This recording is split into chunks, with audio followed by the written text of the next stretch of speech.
these are some lessons that Russ and I, through our review, took away. But there are so many more from the event.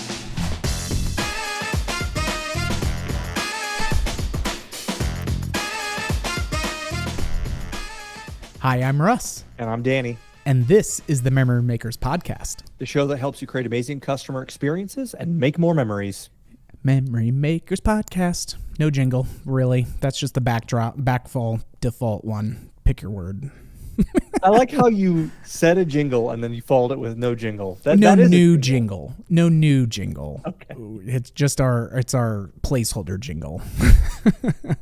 I like that. That works.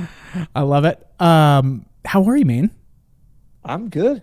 Good. Love Ready it. to rock and roll with today's topic. Well, I'll tell you, having just wrapped, for those of you who are paying attention to the timestamps, we just finished up Amusement 360 a week and a half ago. And we always come away saying, gosh, every time I listen to this person or every time we go through this, like I'm still picking up stuff and learning things.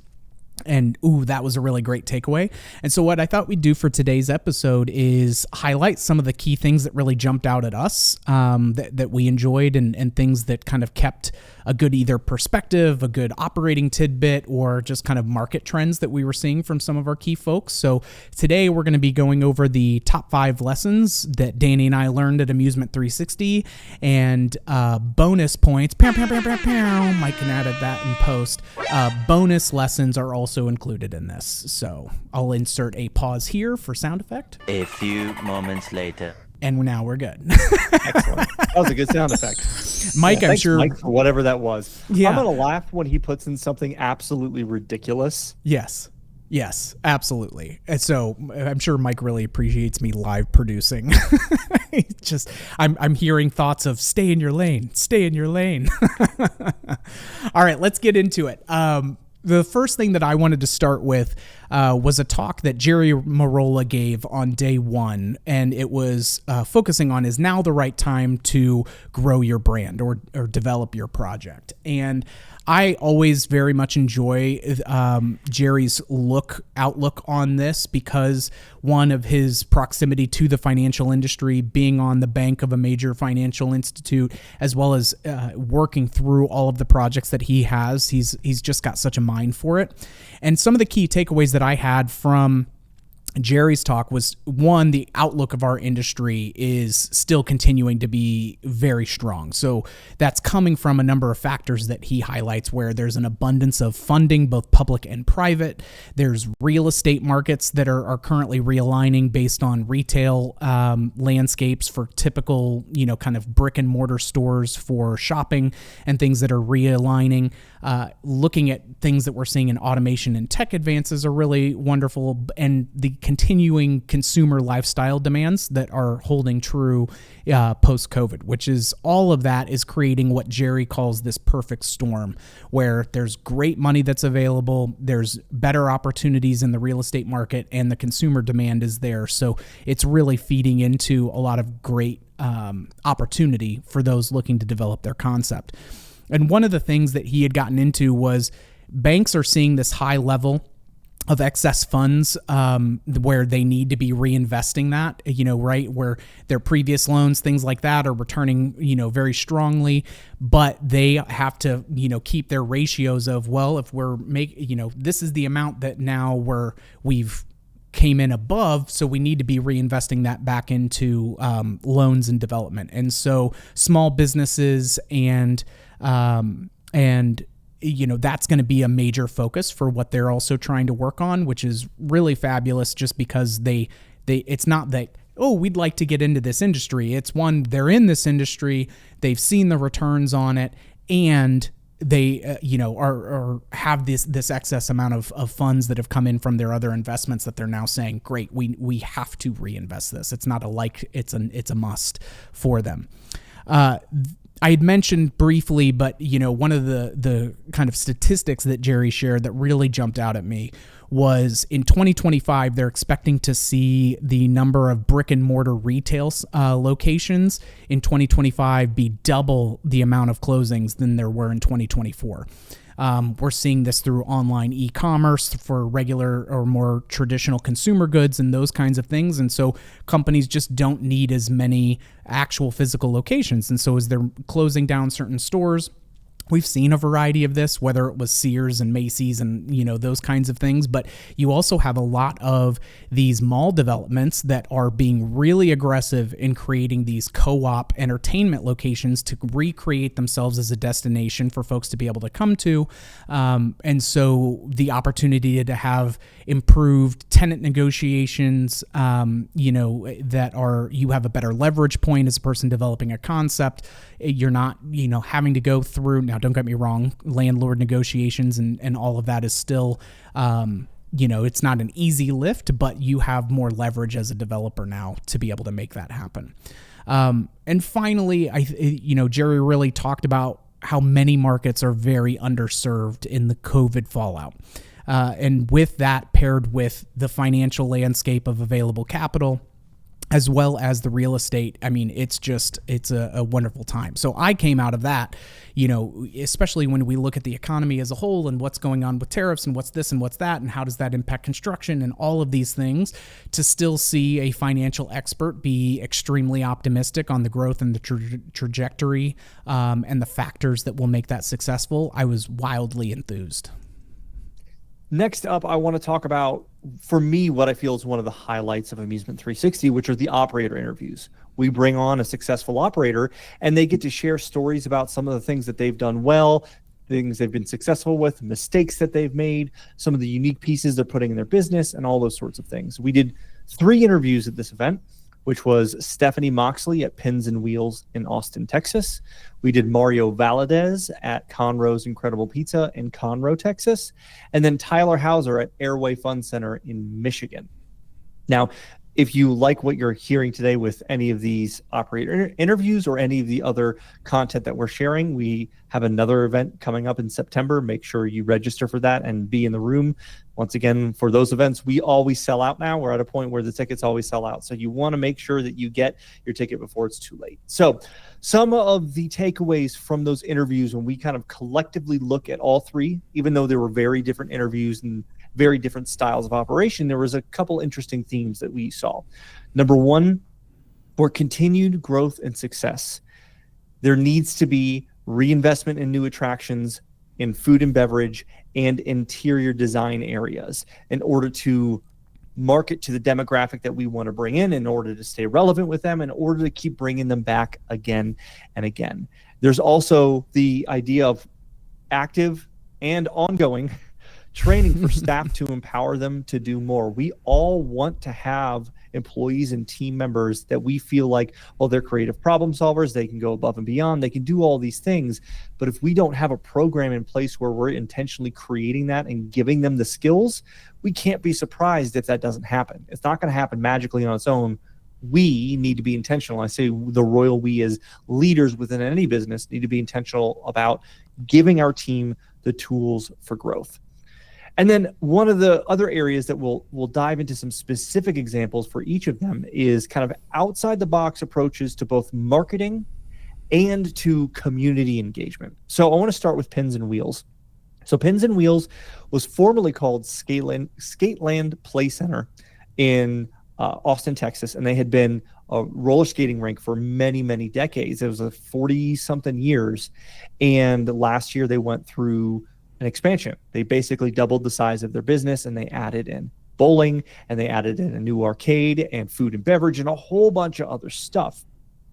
And so they've rebranded to Pins and Wheels and kind of changed the identity of the business. But even with that, there are certain pieces that they've kept in place that are part of their identity that work really well. And I think Tuesdays are such an interesting day for Pins and Wheels that I want to talk about and how they promote this, because it is both the day that they target their youngest customers and their older customers at the same time. And that may sound weird, but they do something called the Skater Tots special on Tuesday mornings, which I believe is 9 to noon, where the kids that it's all geared toward kids that are 5 and younger.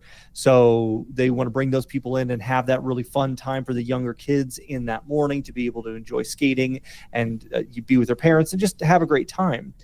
But then that same day, later in the evening, I think it's 7 p.m. and on after that is their adult night. And they have kept that in place, and that has been going for so long, and they have such a brand equity around that.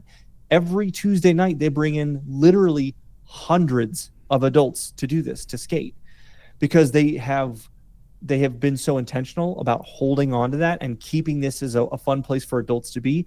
And now with the expansion, it used to be where adults would say, well, let's go to get dinner and drinks before, and then we'll go to Pins and Wheels and skate. But now with the expansion, they're going to Pins and Wheels to eat and drink there while they skate there. So it increases their dwell time, it increases the per capita spending, and the overall experience that a guest has within their four walls based upon the rebrand and the new things that they added. Conroe's incredible pizza company. Now, a couple really interesting things that they do. Number one is they've been doing large holiday gift card sales. So they'll do this around like Christmas Eve and Christmas or other holidays where they'll do a sale for gift cards online, and they do, and I forget the exact number offhand, but tens of thousands of dollars in revenue from those gift cards that they're able to produce by having this kind of online, what feels almost like a Cyber Monday campaign on specific holidays to get people excited and purchasing things for gifts for their family per se.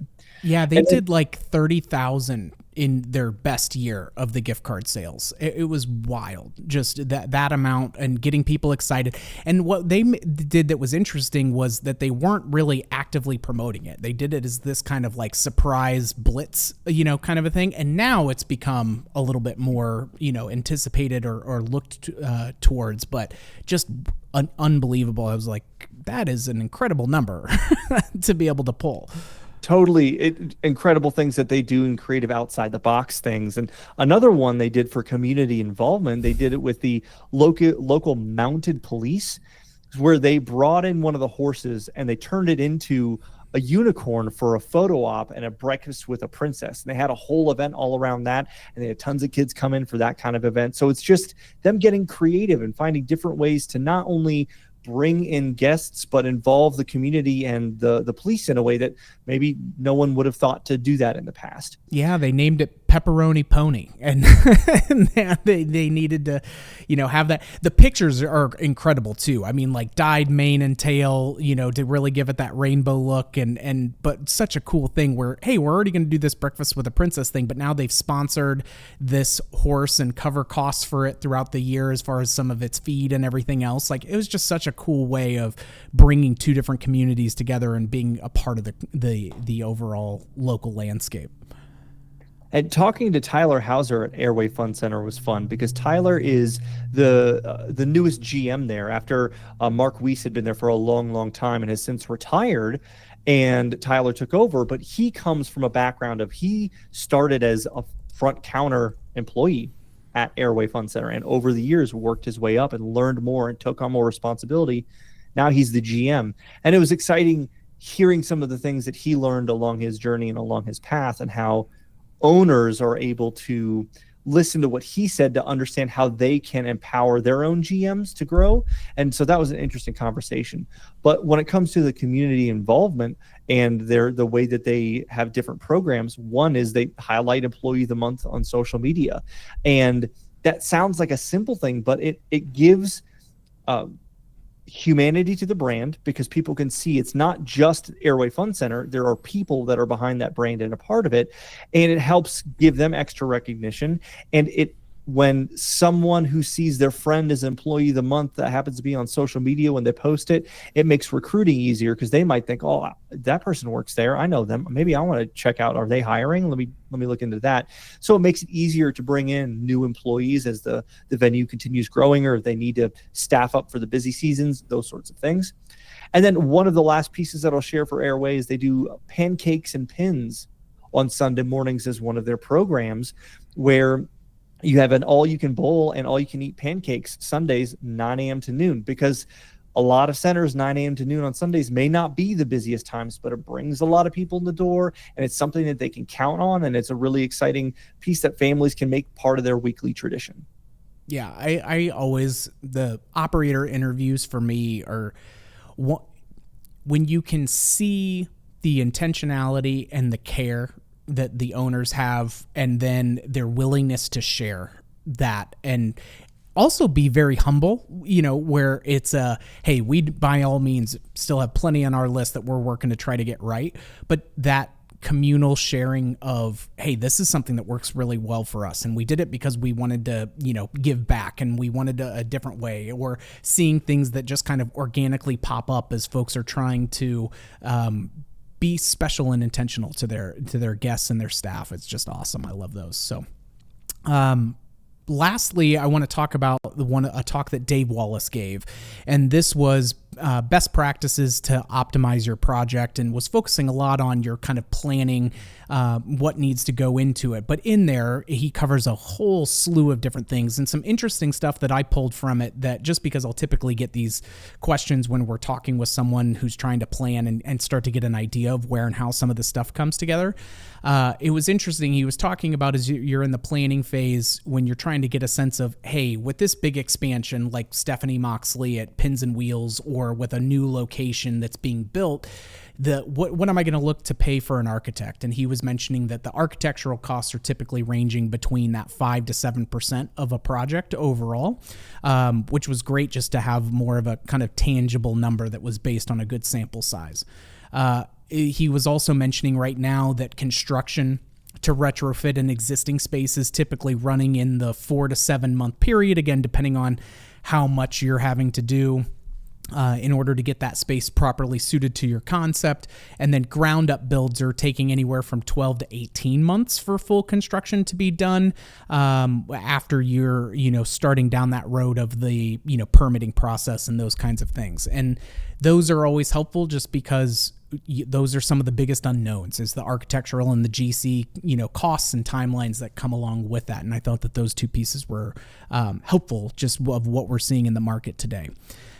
Brand development as well was another big thing that Dave talked about. And specifically, he, was a big, advocate of, you have got to have a great website, but that doesn't mean that you need to spend $30,000 on a really good website. If you are typically looking at a range somewhere between the 5 and 10,000, there are really wonderful vendors out there that are able to do that. And finally, and this was the most significant thing for me, because it's something that so many of our customers and just folks out in the industry are talking about, of what should some of our hiring benchmarks look like before we open or do a grand reopening.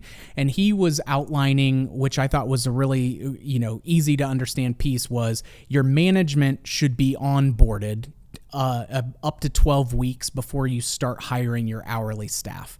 And that management team that you need to have in place at that 12-week, prior to opening benchmark, is your event sales manager. So that way you can start getting, corporate bookings and birthday parties and things like that booked, as you get closer to an opening, but at least prior to you, when you do, you can start to get that book of business going. That also means that you need your promotions and marketing manager, so that way you can have what those packages and those offerings are going to be. Having your in-house technician, so that way as you start to get some of your things like bowling or arcade and things installed prior, they can actually be familiarizing themselves with those aspects of it. And then front and back of house management. So that way, over that 12 weeks, you also have time to be making sure that the training documentation and the manuals and all of those things are in place prior to your hourly staff even being hired. And that can make a huge difference in, hey, it may seem more expensive on the front end to have a payroll going with the, more people 3 months prior to when you're opening. But the costs that saves you after you've opened and you're dealing with a higher churn rate of employee turnover, which is naturally there, but it's so much more expensive to hire new folks than it is to train and retain. And so it just puts people in a much better spot from the jump to make sure that they're limiting the amount of turnover that they're going to see with it. Then you can start working on the hiring your hourly, making sure that your facility and core attractions and key components are all installed and functioning as you're starting the hourly hires, because if they're there and they don't have anything else but to pick up a polo and an employee guidebook, and they don't have things that they can get trained on, that's what's really going to bite you in the rear, because it's going to get this game of telephone, and the documentation gets off and all of that. But all of it was designed to cut down on that turnover and that confusion and a better launch. So go ahead.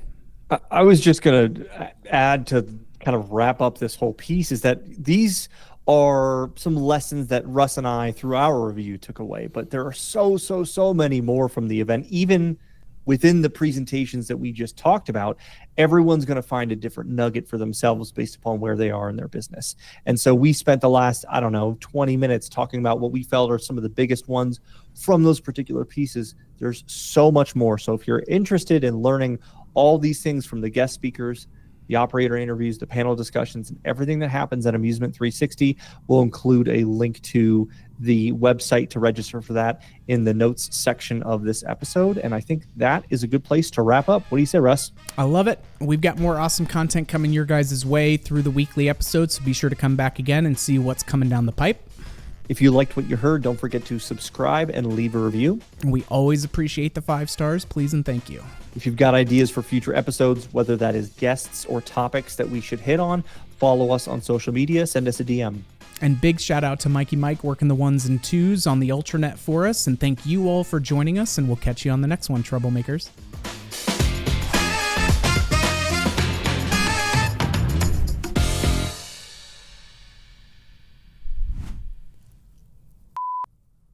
Groovy. You're mixing up so many people, and I love it. Mike's Caesar so mad that he Flickerman. wasn't recording for the blooper reel on that. Like thumbnail. I'm thinking we can both hold up like 5 like this. Russ, what are you doing, man? Giving him options, the 2 and the 3 on either side, but it still makes 5. Can we go with 5? I guess. I mean, if you want to be lame, sure. Sure, if you just want to do it the way they're expecting you to, but I'm nobody's puppet. Facts. Okay, cool. All right. That's all I got. And that's it. Bye.